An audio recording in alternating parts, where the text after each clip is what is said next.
Thank you. Let me just start out on a little personal note. There's at least 3 people here who refused orders to Vietnam back during that war, maybe more that I don't know about, but let me just introduce Jerry Condon. Would you please stand?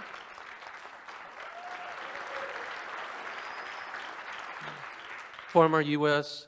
Army Special Forces, refused orders to Vietnam, deserted to Sweden and then Canada. D. Knight, please stand.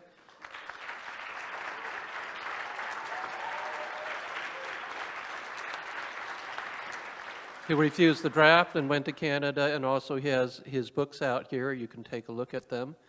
And I also was in the U.S. Army and refused orders to Vietnam and deserted to Canada.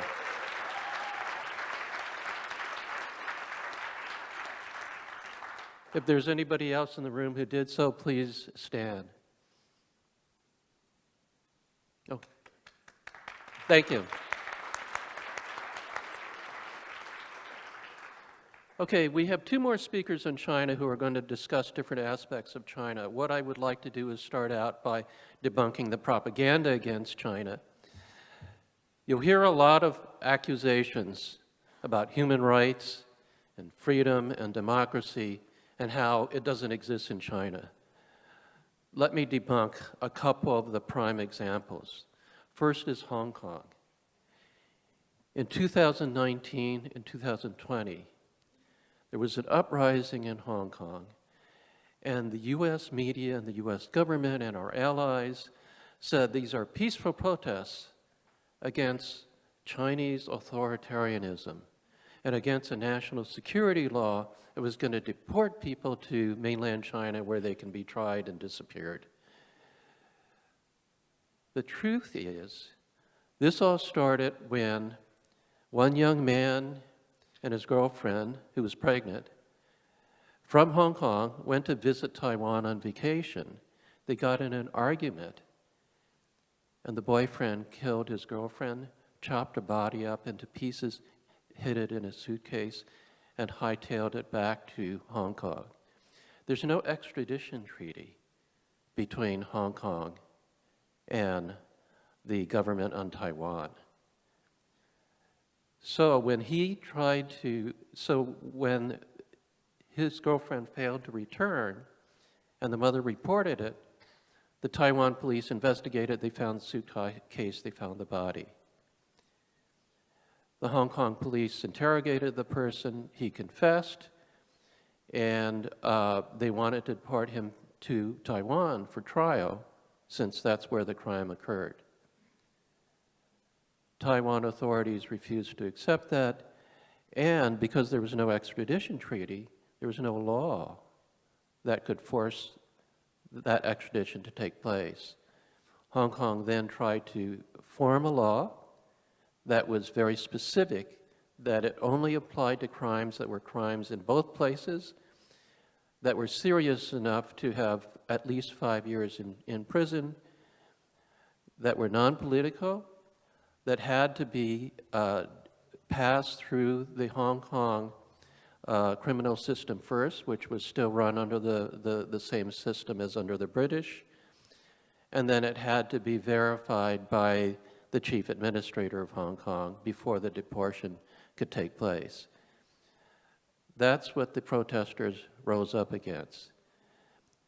And what happened was the NED, the National Endowment for Democracy, a CIA offshoot, had been pouring millions of dollars for years into Hong Kong to train people to rise up against the government. The Hong Kong education system was still the same British system with the same British teachers who basically taught British values, British history, and British propaganda. So all these youth were organized by U.S. agents who had been trained in subversion in other countries as well as Hong Kong. And they started off with a riot that thrashed the Hong Kong Legislative Office, that did a lot of destruction and then they went on to attack the police. They were using clubs, they were throwing bricks, they were throwing Molotov cocktails, which they called firebombs, at the police. In the United States, if you threw a Molotov cocktail at a police officer, you'd be shot on the spot. There wouldn't be any trial. You'd be dead.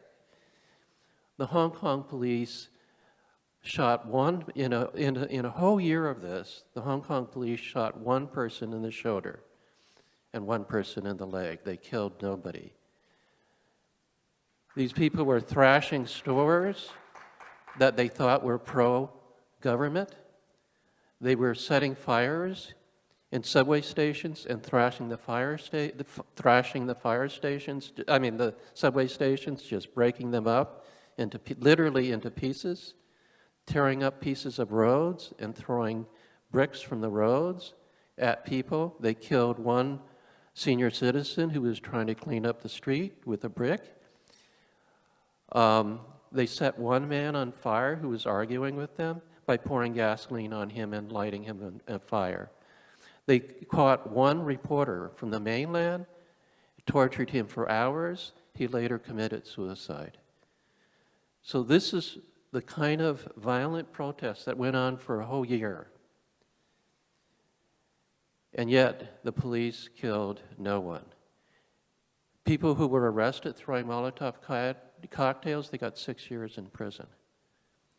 If you compare that to January 6th in Washington, D.C., people who did not commit any acts of violence but were highlighted as leaders, some of them got 18 years in prison.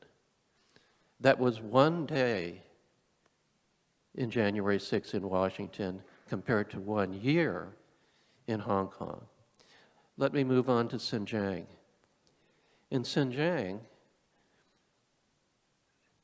there was a guerrilla war, basically started by an insurgency, started by Uyghur people, some of whom had fought with Al-Qaeda in Afghanistan against the Russians, and then afterwards, the CIA sent them to China in Xinjiang to start a Muslim uprising there. They had weapons, they had experience, they had combat experience and training, they had support, and they had mountain hideouts similar to Tora Bora.